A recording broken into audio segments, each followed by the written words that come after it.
സേവാഭാരതി നിർമ്മിച്ചു നൽകിയ വീടിന്റെ താക്കോൽ കൈമാറി. കായംകുളം കൃഷ്ണപുരം ദേശത്തിനകത്ത് ശശിധരൻ പുഷ്പവല്ലി ദമ്പതികൾക്കാണ് വീട് നിർമ്മിച്ചു നൽകിയത്. RSS ക്ഷേത്രീയ സഹകാര്യവാഹക് M രാധാകൃഷ്ണൻ ഉദ്ഘാടനം ചെയ്തു.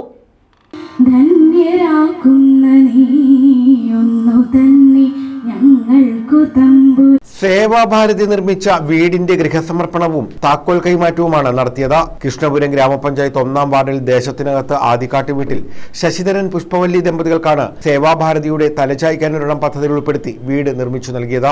RSS ക്ഷേത്രീയ സഹകാര്യവാഹ M രാധാകൃഷ്ണൻ താക്കോൽ കൈമാറി.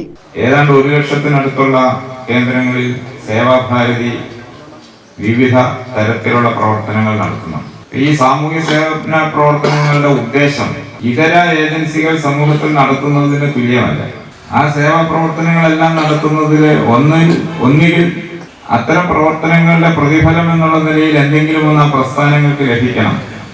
അത് ചിലപ്പം വോട്ടാകാം, അല്ലെങ്കിൽ ആളെ സ്വന്തം ചേരിയിൽ ചേർക്കുന്ന പ്രവർത്തനങ്ങളാകാം, അല്ലെങ്കിൽ ഒരു പ്രശസ്തിയാകാം. അങ്ങനെ എന്തെങ്കിലും തരത്തിലുള്ള ലക്ഷ്യങ്ങൾ അത്തരം പ്രവർത്തനങ്ങളുടെ എല്ലാം പിന്നിലുണ്ട്.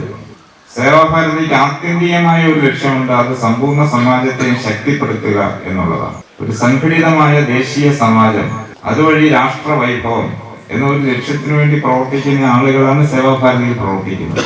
കുഴിത്തറ രാജേന്ദ്രൻ അധ്യക്ഷത വഹിച്ചു. PR വിനോദ്, P ശ്രീജിത്ത്, സതീഷ്, പാറയിൽ രാധാകൃഷ്ണൻ, മടത്തിൽ ബിജു, ശരത്തുപാട്ടത്തിൽ, ജ്യോതികുമാർ, N ഹർഷകുമാർ, S ദിലീപ് കുമാർ, സിന്ധു തുടങ്ങിയവർ പങ്കെടുത്തു.